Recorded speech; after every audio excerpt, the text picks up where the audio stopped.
वहीं हम नैन्सी को देखते हैं जो कि ली से पूछती है नैनी के बारे में। तो ली कहता है कि हमने उन्हें हॉस्पिटल में एडमिट करा दिया है, अब वो बिल्कुल ठीक है।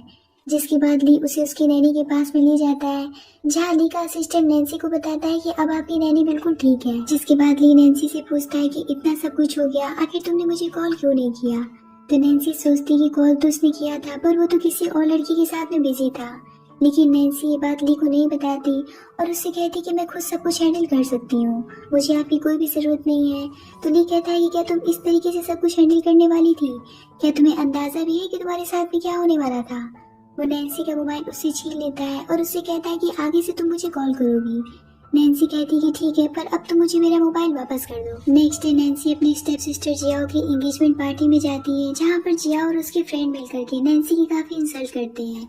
तो नैन्सी वहाँ से उठ करके जाने लगती है। तभी वहाँ पर ज़ेंग आकर के नैन्सी से कहता है कि अच्छा हुआ जो समय रहते हुए मुझे ऐसी लड़की से छुटकारा मिल गया। नैन्सी कहती है क्या तुम भूल गए हो कि तुम मुझसे शादी करना चाहते थे, फिर तुम इस जियाओ से शादी क्यों कर रहे हो। ये सुन करके तो जियाओ गुस्से से नैन्सी के ऊपर ड्रिंक फेंक देती है। ज़ेंग उससे पूछता है कि क्या सच में तुम भी यही चाहती कि मैं तुमसे शादी कर लूं। नैन्सी जियाओ की शक्ल देख करके कहती है कि परेशान मत हो, मैं कोई डस्टबिन नहीं हूँ जो इस तरीके के कचरों को अपनी लाइफ में जमा करती फिरूं। ये आदमी तुम्हें ही मुबारक हो। इतना कह करके वहाँ से चली जाती है। कुछ देर में नैन्सी ज़ेंग को मैसेज करती है, जिसे पढ़ने के बाद में वो उससे मिलने के लिए चला जाता है और नैन्सी से पूछता है कि आखिर तुमने मुझे यहाँ पर क्यों बुलाया।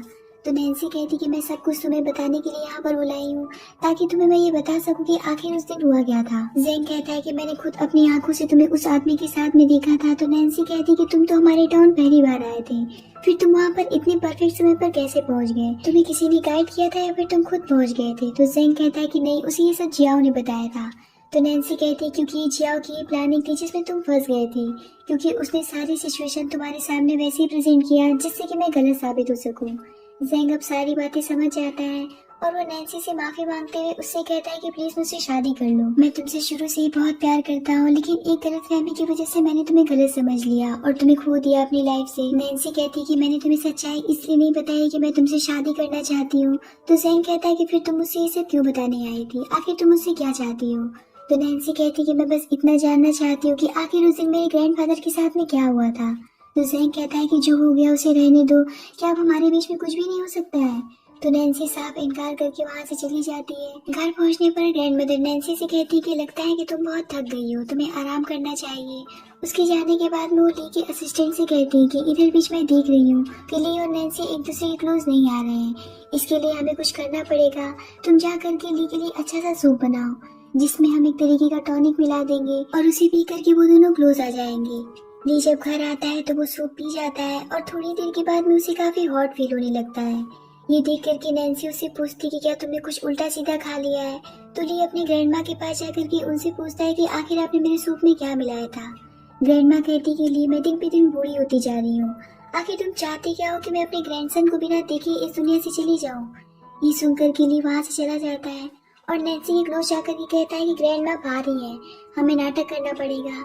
तो नैन्सी कहती कि आखिर तुम कब तक ग्रैंडमा के सामने नाटक करते रहोगे और उनसे झूठ बोलते रहोगे, अब उनसे झूठ बोलना सही नहीं है। ली कहता है कि फिर हम उनकी इच्छा को सच में पूरी कर देते हैं। ये सुन करके नैन्सी उसे खुद से दूर कर देती है। नैन्सी जब देखती है कि ली वॉशरूम से काफी देर तक बाहर नहीं आता है तो वो उसे देखने के लिए खुद अंदर जाती है। उसे देख करके ली हक कर लेता है और उससे कहता है कि आखिर तुम मेरे क्लोज क्यों नहीं आना चाहती हो, क्यों तुम हमेशा मुझे खुद से दूर कर देती हो, आखिर तुम मेरे साथ में ऐसा क्यों कर रही हो। नैन्सी सोचती कि ये मेरे अलावा भी उस दिन किसी और लड़की के साथ में था।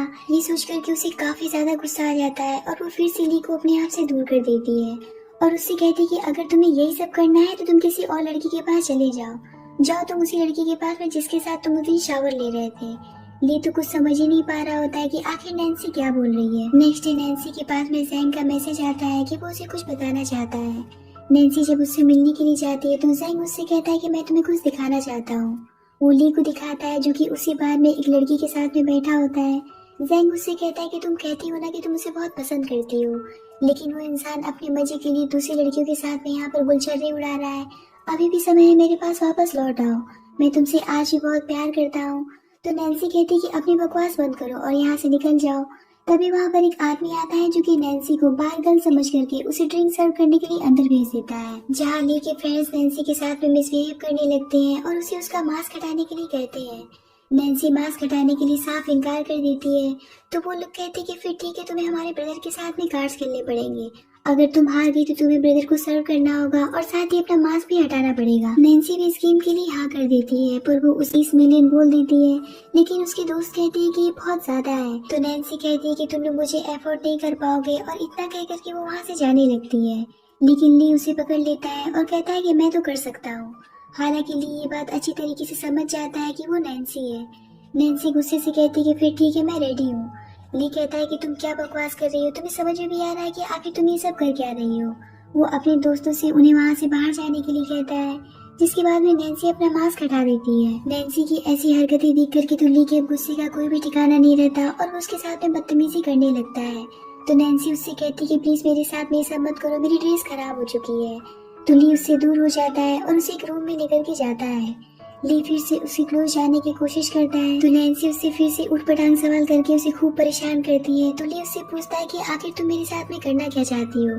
नैन्सी ली को सॉरी कहती है और उससे कहती है कि मेरी तबीयत सही नहीं है, क्या तुम मेरे लिए पैड ला सकते हो। ये सुनकर के तो ली सदमे में चला जाता है और सोचता है कि अब बस यही करना बाकी था। ली जब पैड लेकर के वापस आता है तो नैन्सी उससे पूछ ही लेती है कि जब मैंने आपको कॉल किया था तो किस लड़की ने आपका फोन रिसीव किया था। ये सुनकर के ली उसे बताता है कि उसका फोन उसके असिस्टेंट के पास में छूट गया था, शायद उसी ने उसका फोन रिसीव किया होगा। ये सुनकर के नैन्सी कुछ भी नहीं बोलती और वहाँ से चली जाती है। दूसरी तरफ ली सारी बातें अपने फ्रेंड को बताता है, जिस पर उसका फ्रेंड कहता है कि इसका मतलब तुम्हारी वाइफ बहुत ही ज्यादा जेलस है, यानी कि वो तुम्हें पसंद करती है। अब एक काम करो, तुम इसे और जलाओ ताकि वो तुम्हारे ऊपर हक जताए और अपनी फीलिंग को तुम्हारे सामने शेयर करे और तुमसे कभी भी दूर ना जाए। ये सब सुन करके नैन्सी को वो जेलस फील कराने के लिए अपनी असिस्टेंट को साथ में लेकर के घर चला जाता है। उसे देख करके तो सच में नैन्सी के गुस्से का कोई भी ठिकाना नहीं रहता।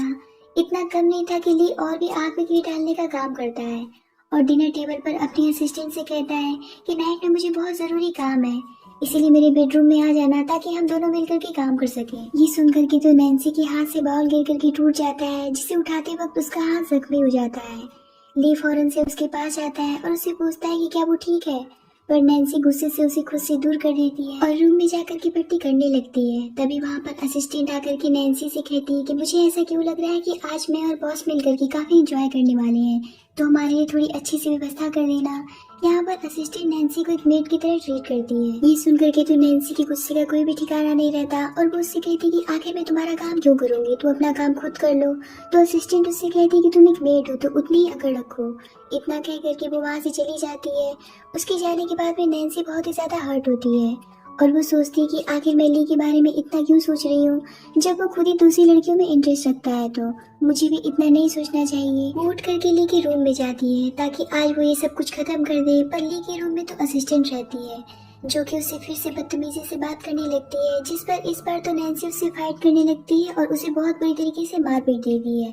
तभी वहाँ पर ली आ जाता है और उन दोनों से पूछता है कि आखिर यहाँ पर चल क्या रहा है। वो नैन्सी को अपने साथ लेकर के जाता है और उससे पूछता है कि आखिर तुमने उसे क्यों मारा। तो नैन्सी कहती है क्योंकि वो मुझसे लगातार बदतमीजी किए जा रही थी। यहाँ पर नैन्सी काफी ज्यादा भड़क जाती है और ली से कहती है कि आखिर तुम मेरे साथ में ये सब क्यों कर रहे हो। तो ली कहता है कि अगर तुम्हारे दिल में कुछ है तो तुम साफ साफ क्यों नहीं कह देती हो। ली को तो यही लग रहा होता है कि अब नैन्सी उसके सामने अपने दिल की बात कह देगी, पर नैन्सी गुस्से से कहती कि तुम मेरे साथ में मजाक कर रहे हो ना।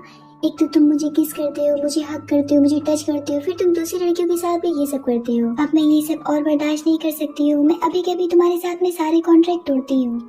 ये सुनकर के तो ली शॉक्ड हो जाता है क्योंकि उसका ये आइडिया उसी के ऊपर भारी पड़ने जा रहा था। वो फौरन से सारी सच्चाई उसे बता देता है कि वो बस इतना चाहता था कि उसे भी ये फील हो कि वो भी उससे प्यार करती है, वो भी उसे पसंद करती है। यहाँ पर ली उसके सामने अपने फीलिंग्स को और अपने प्यार को कन्फेस कर देता है, जिसके बाद वो उसके फॉरहेड पर किस करते हुए उससे प्रॉमिस करता है कि वो उसे कभी भी हर्ट नहीं करेगा और ना ही कभी अपने आप से दूर होने देगा। ये सब देख करके नैन्सी भी उसकी बात मान जाती है। बाहर जाकर के लिए असिस्टेंट से कहता है कि अपना सामान बांधो और यहाँ से निकल जाओ। नेक्स्ट डे नैन्सी को जियाओ मिलती है और वो नैन्सी से पूछती है कि आखिर तुमने ज़ेंग से ऐसा क्या कह दिया है कि जो कि वो मुझसे बात तक नहीं कर रहा है, तुमने मेरी एंगेजमेंट क्यों खराब की। तो नैन्सी कहती कि मैंने तो ऐसा कुछ भी नहीं किया है, मैंने बस उससे सारी सच्चाई बता दी, जिसके बाद से तो वो मुझे खुद ही कॉल किए जा रहा है। ये सब सुन करके जिया उसके ऊपर हाथ उठा देती है। लेकिन नैन्सी भी कहाँ कम थी, वो भी उसे धक्का दे करके वहाँ से चली जाती है। इस बात से हर्ट होकर के जिया अपनी मदर के पास जाकर के उन्हें ये सारी बातें बताती है। ये सब सुन करके उसकी मॉम अपने आदमियों को भेज करके नैन्सी को बेहोश करवा करके उसकी उल्टे सीधे फोटोज निकलवा लेती हैं ताकि वो उसे बदनाम कर सके।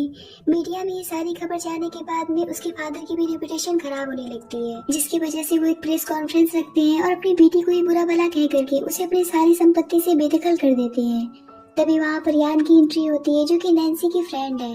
वो वहाँ पर आकर के सारे मीडिया वालों के सामने सबूत सहित सारी सच्चाई बता देती है कि ये सब उसकी स्टेप मदर का किया धरा है। ये सब सुन करके तो उसके फादर अपनी वाइफ पर फायर हो जाते हैं, क्योंकि उन्हें ये बात नहीं पता थी कि ये सब उनकी वाइफ का किया धरा है। वो उनसे कहते हैं कि आज के बाद से मेरी नजरों के सामने कभी भी मत आना। घर पहुंच करके वो नैन्सी को कॉल करती है और उससे कहती है कि क्या तुम मेरा और अपने फादर का डिवोर्स कराना चाहती हो। तो नैन्सी कहती है कि आप अपनी खुद के लिए हमेशा ही गड्ढा खोदती है, मैंने तो कुछ भी नहीं किया है। वहीं हम दूसरी तरफ देखते हैं कि अब नैन्सी ली को पूरे दिल से एक्सेप्ट कर लेती है और यहाँ पर वो दोनों पहली बार एक दूसरे के साथ में बहुत ही रोमांटिक तरीके से नाइट स्पेंड करते हैं। वहीं एंट्री होती है मिंग की, जो कि नैन्सी की दूसरी सौतेली बहन है। यहाँ पर उसकी मॉम बीमार पड़ने का नाटक करती है, तभी वहाँ पर उसके फादर आते हैं और मिंग से कहते हैं कि हमारा बिजनेस डूबने वाला है, तुम्हें मेरी मदद करनी होगी। मैंने सुना था कि तुम्हारे ग्रैंडफादर ने बचपन में ही तुम्हारी शादी किसी अमीर परिवार में फिक्स कर दी थी, तो अब तुम्हें अपने फियांसे से पैसों की मदद मांगनी होगी। तो मिंग कहती है कि ठीक है, पर आपको मुझसे एक प्रॉमिस करना होगा कि आप मेरी मॉम को डिवोर्स नहीं देंगे। अब जैसा कि मिंग उनकी बायोलॉजिकल लड़की नहीं थी, यानी कि वो अपने मॉम के पहले हस्बैंड की लड़की थी, तो वो मिंग की बात मान जाते हैं। जिसके बाद मिंग अपने फियांसे को कॉल करके उससे पैसों की मदद मांगती है और उसका फियांसे कोई और नहीं बल्कि ली होता है। वो ली से कहती है कि आपको याद है ना कि हमारे पेरेंट्स ने हमारा बचपन में एंगेजमेंट फिक्स कर दिया था, तो आपको मेरी मदद करनी होगी क्योंकि हमारा बिजनेस बंद होने वाला है। ये सुनकर के लिए उसकी हेल्प करने के लिए तैयार हो जाता है और अपने असिस्टेंट से पैसे मिंग के अकाउंट में ट्रांसफर करने के लिए कहता है। असिस्टेंट उससे कहता है कि पर ये बात अगर नैन्सी को पता चली तो उन्हें बहुत बुरा लगेगा, पर ली इस बात पे कोई भी रिएक्शन नहीं देता है और उससे कहता है कि प्लीज पैसे ट्रांसफर कर दो। दूसरी तरफ नैन्सी की फ्रेंड उसे एक न्यूज दिखाती है जिसमें ये बात फैल चुकी होती है कि बचपन में ली की शादी मिंग के साथ में फिक्स हो गई थी और आज उसने 1.2 मिलियन मिंग के अकाउंट में ट्रांसफर भी किए हैं। वो उससे पूछती है कि आखिर ये सब क्या है, क्या तुम्हें इस बारे में ली ने कभी कुछ भी नहीं बताया। तो नैन्सी कहती है कि मुझे तो इस बारे में कुछ भी नहीं पता है। थोड़ी देर के बाद में ली जब घर आता है तो उसे पता चलता है कि नैन्सी तो गुस्से में घर छोड़ करके चली गई।